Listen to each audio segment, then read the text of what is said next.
আজকে আপনাদের সাথে শেয়ার করব ঘরে থাকা অল্প উপকরণে বটি কাবাব তৈরির রেসিপি।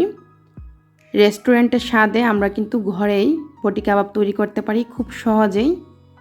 আশা করি আপনারা পুরো ভিডিওটি দেখবেন। রেসিপিটি আপনাদের কাছে অবশ্যই সহজ এবং ভালো লাগবে।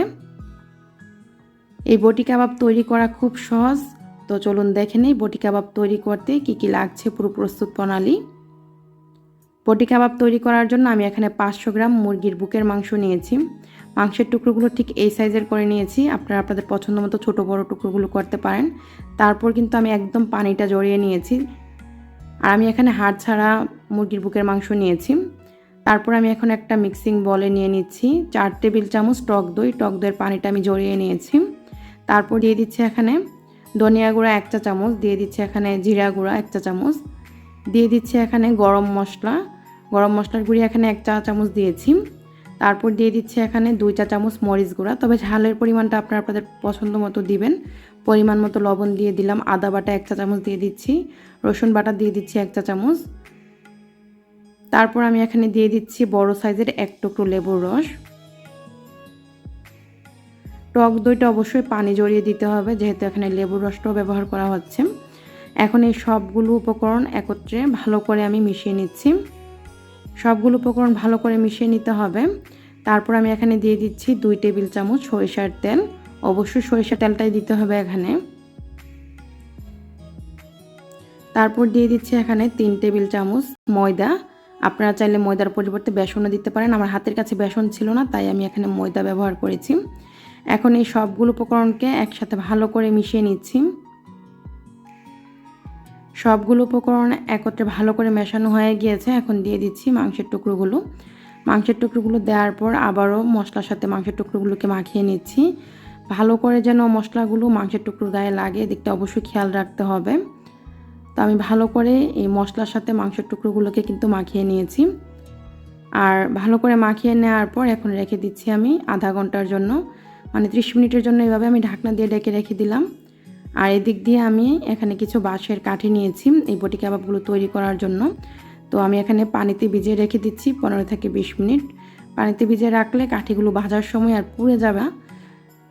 প্রায় আধা ঘন্টা পর আমাদের এখানে কিন্তু মাংসটা ম্যারিনেট করা হয়ে গিয়েছে। এখন যে আমি বাঁশের কাঠিগুলো পানিতে ভিজিয়ে রেখেছিলাম, পানিটা মুছে নিয়েছি কাঠি থেকে। তারপর এখানে গেঁথে দিচ্ছি মাংসের টুকরোগুলো। মশলা সহই কিন্তু মাংসের টুকরোগুলো গেঁথে নিতে হবে। তো এভাবে আমি গেঁথে নিচ্ছি। এক একটা বাঁশের কাঠিতে প্রায় 6-7 পিস করে আমি মাংসের টুকরো দিচ্ছি। আর মশলাটা ভালো করে এভাবে লাগিয়ে নিলাম।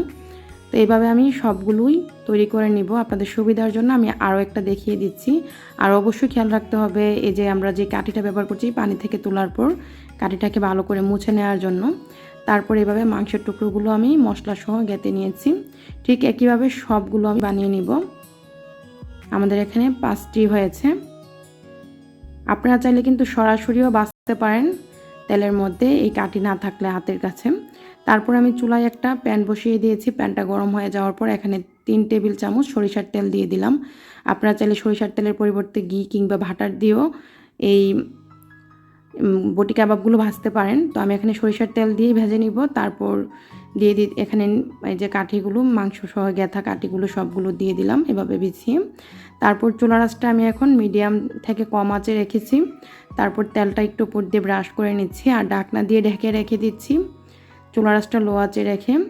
তো ঢাকনা দিয়ে আমি এখন ডাকছি না, আমি উল্টিয়ে দিচ্ছি প্রায় 1 মিনিট পর। এভাবে 1 মিনিট পর উল্টিয়ে দেওয়ার পর তারপর আবারও তেলটা ব্রাশ করে দিচ্ছি। তেলটা ব্রাশ করে দিয়ে তারপর ঢাকনা দিয়ে ঢেকে রেখে দিচ্ছি, যাতে করে মাংসটা কাঁচা থাকার আর ভয় না থাকে। তাই আমি ঢাকনা দিয়ে ঢেকে রেখে দিচ্ছি প্রায় 3 থেকে 4 মিনিটের জন্য।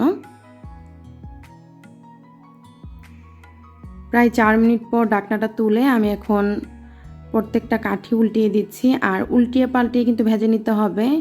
এই বটি কাবাবগুলো যেন পুড়ে না যায় সেদিকটা অবশ্যই খেয়াল রাখতে হবে। আপনারা চাইলে কিন্তু টুকরোগুলো যে ম্যারিনেট করেছি সেই ম্যারিনেট করা টুকরোগুলো এভাবে তেলের মধ্যে বিছিয়ে দিয়ে তারপর উল্টিয়ে পাল্টিয়ে এরকম কালার করে ভেজে নিতে পারেন। তবে এইভাবে করলে বটি কাবাবগুলো দেখতে সুন্দর লাগে, তাই এইভাবে করে নিলেই ভালো হয়। তো এইভাবে আমি উল্টিয়ে পাল্টিয়ে কিন্তু চারদিক দিয়ে খুব সুন্দর একটা কালার আসা পর্যন্ত অপেক্ষা করছি, আর মাংসটা যেন ভালো করে সিদ্ধ হয়। আমার সময় লেগেছে এখানে প্রায় 15 থেকে 20 মিনিট সময় লেগেছে। চুলার আঁচটা লো আঁচে রেখে আমি এইভাবে বটি কাবাবগুলো তৈরি করে নিয়েছি। তো আমি তুলে নিচ্ছি। আমাদের এখানে কিন্তু বটি কাবাবগুলো ভাজা হয়ে গিয়েছে। তো এইভাবে আমি সবগুলো ভেজে নিয়েছি। আমি একটা প্লেটে নিয়ে নিচ্ছি, আর আপনাদেরকে একটা আমি দেখাচ্ছি ভিতরটা কতটা মানে সফট হয়েছে। একটা আমি খুলে আপনাদেরকে দেখাচ্ছি। এই যে দেখুন, ভিতরটা কিন্তু অনেক জুসি রয়েছে, একদমই ড্রাই হয়ে যায়নি। আরও একটা দেখাচ্ছি আপনাদেরকে ভেঙে, নিশ্চয়ই দেখিয়ে বুঝতে পারছেন ভিতরটা কতটা সফট রয়েছে। তো এই বটি কাবাবগুলো কিন্তু আপনারা রুটি, পরোটা বা নানের সাথে খেতে পারেন। অসম্ভব ভালো লাগে নান, রুটি, পরোটার সাথে খেতে। খুব সহজেই ঘরেই কিন্তু আমরা রেস্টুরেন্টের স্বাদে বটি কাবাব তৈরি করতে পারি। আশা করি আমার আজকের রেসিপিটি আপনাদের কাছে সহজ এবং ভালো লেগেছে। যদি রেসিপিটি ভালো লাগে লাইক, শেয়ার দিতে ভুলবেন না। রেসিপি সম্পর্কে প্রশ্ন থাকলে অবশ্যই কমেন্ট করবেন। আজকের এই রেসিপি